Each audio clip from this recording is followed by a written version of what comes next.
Armstrong கொலை வழக்கு ஆவணங்களை உடனடியாக சிபிஐயிடம் வழங்க வேண்டும். வழக்கு விசாரணையை தாமதப்படுத்தும் தமிழக அரசை கண்டித்து குடியாத்தம் புதிய பேருந்து நிலையம் அருகே கண்டன ஆர்ப்பாட்டம்.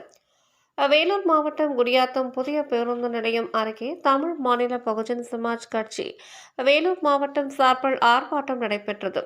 ஆம்ஸ்ட்ராங் கொலை வழக்கு ஆவணங்களை உடனடியாக சிபிஐயிடம் வழங்க வலியுறுத்தியும், கொலை வழக்கு ஆவணங்களை சிபிஐயிடம் வழங்காமல் அலட்சியம் காட்டி வரும் தமிழக அரசையும் காவல்துறையையும் கண்டித்து கண்டன ஆர்ப்பாட்டம் நடைபெற்றது.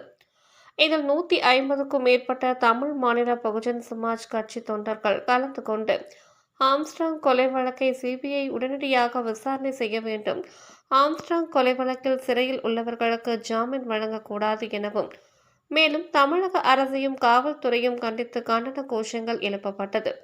மாவட்ட செயலாளர் பிருத்திவிராஜன் தலைமையில் நடைபெற்ற இந்த ஆர்ப்பாட்டத்தில் மாநில பொருளாளர் கே.பி. சரவணன், மாநில நிர்வாகி முத்துகிருஷ்ணன், கேவிக்குப்பம் ஊராட்சி மன்ற தலைவர் புஷ்பலதா சரவணன் உள்ளிட்டோர் சிறப்பு அழைப்பாளர்களாக கலந்து கொண்டனர்.